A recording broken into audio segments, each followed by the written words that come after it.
अगर आईएएस बनने के लिए, आईपीएस बनने के लिए सेक्रीफाइस करना नहीं पड़ेगा, अगर उसके लिए आपको त्याग नहीं करना पड़ेगा, तो आज पूरे इंडिया में हर घर में आपको आईएएस आईपीएस मिल जाएंगे. So when you are entering into this game of UPSC or MPSC, make sure that you have to sacrifice anything which will take you to your goal. लेकिन प्रॉब्लम ये है कि हमें टेंशन होती है, यार दोस्त की एंगेजमेंट है, उसकी बर्थडे पार्टी है, उसकी शादी है, अटेंड नहीं करूंगा तो बोलेगा मैं तेरी शादी में नहीं आऊंगा, एंड ऑल. लेकिन बिलीव मी, जब आप आईएएस बन जाओगे, वो सामने से याद दिलाएगा, भाई इनविटेशन कार्ड नहीं भेजा तूने. समझ रहे हो? तो जो कुछ भी इसके लिए सेक्रीफाइस कर रहे हो, वो जब आप उस पोस्ट पे पहुंचोगे, सब कुछ वर्थ है, सब कुछ. ये जितने भी फोटोग्राफ्स लगे हैं, सर ने जैसे बताया कि जितने भी इंसान सक्सेसफुल हुए, अगर आप उसकी लाइफ स्टोरी देखेंगे तो कहीं ना कहीं एक मोमेंट आता है जहां पे वो इंसान की जो स्ट्रगल है वो पीक पे हो जाते हैं. वो इस मोमेंट पे आपको डिसाइड करना है कि आपको वहां से यू टर्न लेना है या आपको वहां से आगे निकलना है. इन सब लोगों ने डिसाइड किया कि उनको वहां से आगे निकलना है.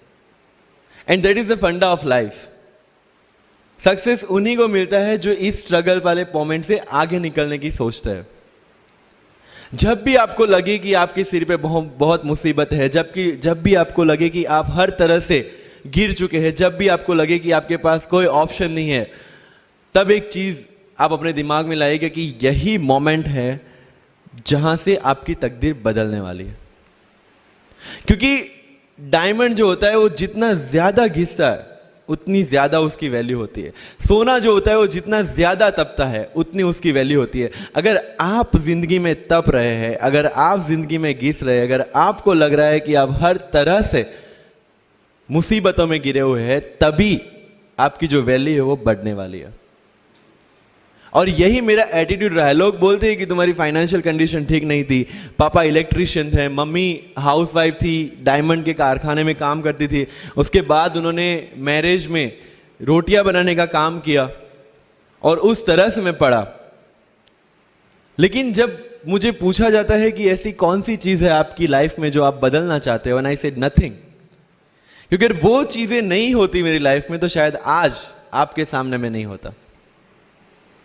तो अगर लाइफ में प्रॉब्लम्स है, अगर लाइफ में स्ट्रगल है, जैसे सर ने बताया struggle is a part of life, and I strongly believe in that. क्योंकि अगर हम दिल्ली में थे, मेरे दोस्त के साथ में निकला बाहर घूमने, तो बोलता है यार ऐसी लाइफ चाहिए, कोई मगजमारी नहीं, आराम से बैठते हैं पूरे दिन एसी वाले कमरे में, बहुत सारे पैसे हैं और कोई टेंशन नहीं, ऐसी लाइफ चाहिए मुझे. मेरे पास ऑप्शन है. बोलता क्या? बोला देख सामने एटीएम का रूम दिख रहा है, एसी वाला कमरा है, बहुत सारे पैसे, कोई मगजमारी नहीं, जॉब ले ले. क्यों आईएएस आईपीएस में दिमाग खराब कर रहा है? अगर स्ट्रगल नहीं चाहिए तो you have to compromise with that life. जब भारत वर्ष का सपना चंद्रगुप्त ने देखा, चाणक्य ने देखा, और उस भारत वर्ष को बनाने के लिए जब ये संघर्ष जारी था, और तब राजा धनानंद की डॉटर दूरदराज से चंद्रगुप्त को प्यार हो जाता है, और जब चाणक्य उनको बोलते कि नहीं तुम्हें उससे दूर रहना है, और तब चंद्रगुप्त बोलता है आचार्य कभी कभी सोचता हूं कि जिंदगी में या ये भारत के सम्राट बनने के लिए इतना त्याग, इतना बलिदान ना देना होता तो. और तब चाणक्य रिप्लाई करते हैं तो हर कोई भारत का सम्राट होता. This is the fundamental rule of life. UPSC सिर्फ आपका नॉलेज चेक नहीं करता. Make it very clear in your mind. जैसे सर ने बोला, it's a game of wisdom. आपको पहले ऑफिसर बनना पड़ेगा यहां से. यूपीएससी का काम तो सिर्फ थप्पा लगाना है कि हाँ ये ऑफिसर बन गया. जितने भी आईएएस आईपीएस ऑफिसर्स को आप मिलोगे, you will realise this thing कि ऑफिसर वाली क्वालिटीज इसमें पहले से है. आप जब प्रिपरेशन स्टार्ट करते हैं तभी से समझ लीजिए कि आपकी आईएएस और आईपीएस की ट्रेनिंग भी स्टार्ट हो गई. बिकॉज जो क्वालिटीज आपको चाहिए as an officer, as an IAS, as an IPS, क्या क्वालिटीज चाहिए? फर्स्ट ऑफ ऑल कॉन्फिडेंस, कि जब आप उस सीट पे बैठते हैं आपके सामने कोई भी क्वेश्चन आएगा, you will be able to handle the issue. ये कॉन्फिडेंस लेके आपको उस सीट पे बैठना है. यही कॉन्फिडेंस चाहिए when you start the preparation. Decision making, अगर हर एक टॉपिक पे आप हर एक कोई को पूछने जाते हैं भाई इसमें कौन सी बुक पढूं, इसमें क्या पढूं, इसमें क्या करूं, then you are not suitable for this exam. आज मेरे पास काफी मैसेजेस आते हैं, sir please give me your strategy. I am sure आप में से काफी लोगों ने किसी टॉपर्स को पूछा होगा please share your strategy. Why? हर एक की स्ट्रेटजी अपनी खुद की होती है। अगर आज 990 लोग यूपीएससी में सिलेक्ट हुए तो यू विल गेट 990 स्ट्रेटजीज, क्योंकि हर एक की स्ट्रेंथ और हर एक की वीकनेस अलग है। You have to understand this. आप कभी डॉक्टर के पास जाते हैं बीमार होके और कभी डॉक्टर को यह बोला है सर जो आगे वाले पेशेंट को दी ना मुझे वही मेडिसिन चाहिए? डिड यू से लाइक दैट? नो, क्योंकि उसकी बीमारी अलग है, मेरी बीमारी अलग है। सेम चीज विथ यूपीएससी, आपकी स्ट्रेंथ और आपकी वीकनेसेस अलग है, किसी टॉपर की स्ट्रेंथ और किसी टॉपर की वीकनेसेस अलग है। Why should I walk on the same path, जबकि मुझे पता है कि वो मेरे लिए बना ही नहीं। I have to create my own path. मेरा यूपीएससी का जो बुक लिस्ट है वो अगर आप देखेंगे ना तो यू विल फाइंड कि ये completely out of the box book list है। मैंने कभी लक्ष्मीकांत नहीं पढ़ी।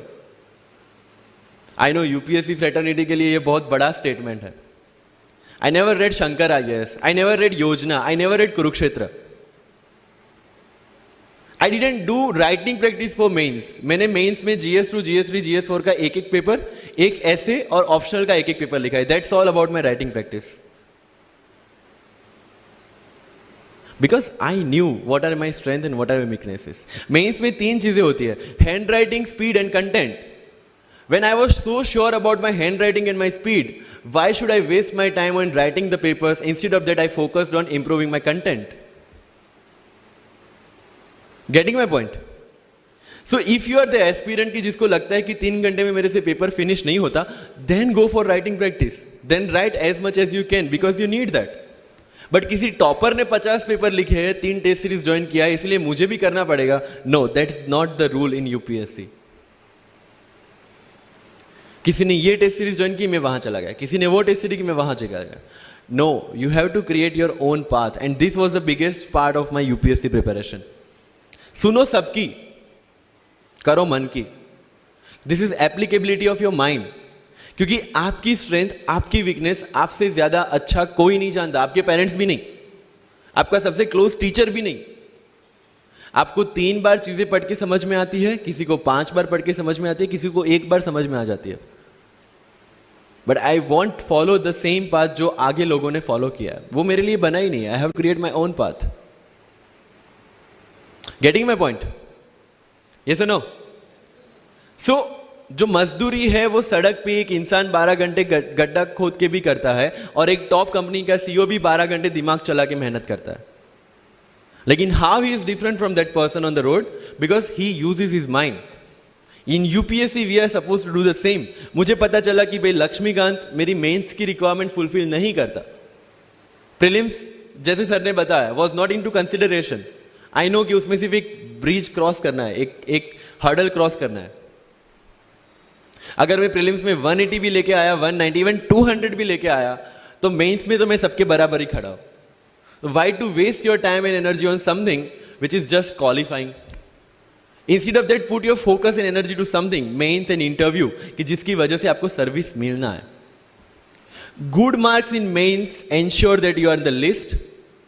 Good marks in interview ensure that you get the service of your preference. Prelims is about quality. Mains is about quantity.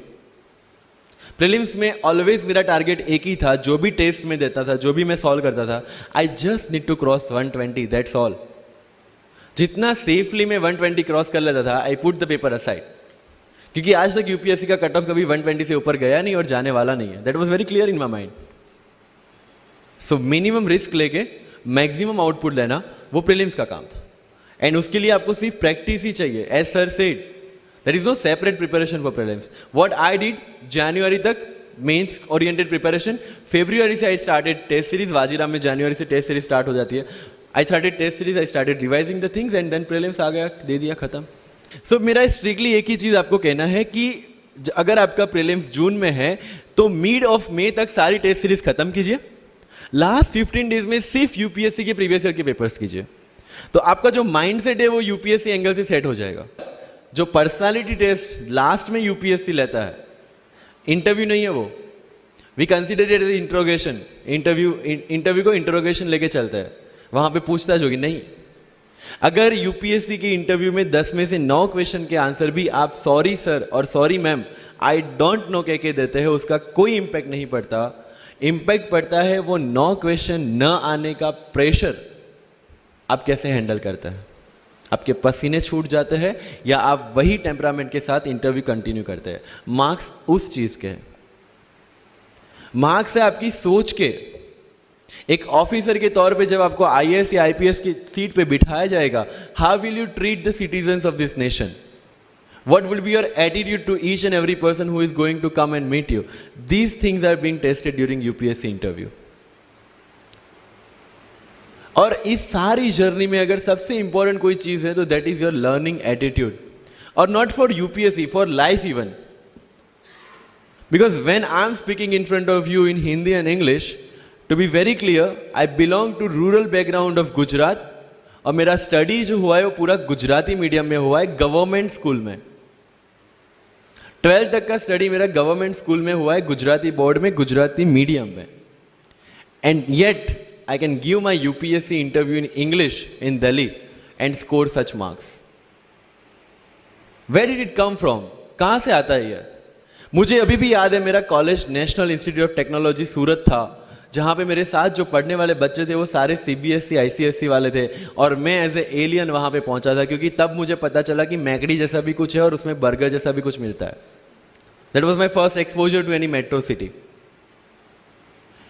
And जब मैं उनसे इंटरेक्शन करता था और इंग्लिश बोलने की ट्राई करता था, तो जैसे संजू मूवी में इंग्लिश दिखाया गया है गुजरातियों का, जो जीरो को जीरो बोलते हैं, उसी तरह I was also like that. Mother tongue influence आ जाता है, it's very obvious.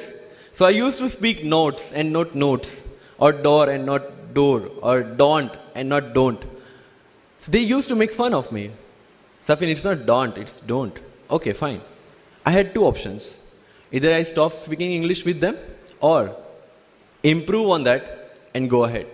I decided the second option. When I started my preparation of civil services, जो इंग्लिश मीडियम में करनी थी, वाजीराम में मैंने कोचिंग किया, जहाँ पे पूरा इंग्लिश मीडियम में था, सारे सब्जेक्ट्स मेरे लिए नए थे। I started from the scratch. I started from the English medium NCERT of standard 5 and 6, Gujarati dictionary, Gujarati to English dictionary, and then I started my preparation. कभी कभी ऐसा होता था कि द हिंदू का पूरा एडिटोरियल पढ़ लिया और उसके बाद आई वाज लाइक कि मैंने क्या पढ़ा। ये होगा, सबके साथ होगा। बट उस जगह अगर आप टिक गए, उस जगह अगर आपने पेशेंस रखा, उस जगह आपने अगर सर्वाइव कर दिया, तो इस एग्जाम में भी सर्वाइव कर जाओगे। क्योंकि यूपीएससी की जो रेस है उसमें कभी भी कछुआ, कभी भी खरगोश नहीं जीतेगा। इसमें जीतने वाला ऑलवेज कछुआ ही होगा, जो स्लो बट स्टेडी रहेगा। लग जाते हैं 5 साल भी लग जाते हैं, 7 साल भी लग जाते हैं, 9 साल भी लगे हैं लोगों को एग्जाम क्लियर करने के लिए। लेकिन बिलीव में जब रिजल्ट आएगा ना, तो वो सारा सेक्रीफाइस आपको वर्थ लगेगा। आप पढ़िए लोगों के इंटरव्यूज। मैंने क्या किया कॉलेज के 4 साल में, I went through each and every interview of UPSC toppers on YouTube. Ira Singhal से लेके टीना डावी मैम तक सबकी इंटरव्यूज मैंने देखे। For what? Just to know कि उन्होंने ऐसी कौन सी गलतियां की थी जिससे इनको इतना टाइम लग गया, और मुझे कौन सी गलतियां रिपीट नहीं करनी है। क्योंकि चाणक्य ने कहा है कि दूसरों के एक्सपीरियंस से जो सीखते हैं ना, वो जल्दी आगे आ जाता है। क्योंकि खुद सब कुछ अनुभव करके सीखने के लिए जिंदगी काफी छोटी है। I did the same. 4 साल में हर एक टॉपर का इंटरव्यू देख लिया, चीजें समझ ली कि ऐसी कौन सी चीजें जो इन सब ने की है, और ऐसी कौन सी चीजें हैं जो गलतियां हैं जो इन्होंने की और जो मुझे रिपीट नहीं करनी है। सो जब युद्ध के मैदान में हम उतरते हैं, इस चक्रव्यूह में उतरते हैं, तो अभिमन्यु की तरह नहीं, अर्जुन की प्रिपरेशन के साथ उतरना है कि हमें पता होना चाहिए कि इससे बाहर कैसे निकले। I did the same. College के 4 साल इंटरव्यूज देखे, ब्लॉग्स पढ़े, समझा कि इसमें कॉमन मिनिमम क्या है। वो जो कहानी अगर आपने सुनी हो कि शार्पनिंग द एक्स, रोज अगर आप पेड़ काटने के लिए जाते हैं तो you have to sharpen your axe, otherwise day by day आपकी जो एफिशिएंसी है वो कम होती जाएगी। 4 years in my college I sharpen my x, जिससे 1 साल में मुझे कहीं पे रुकना ना पड़े। This was the strategy.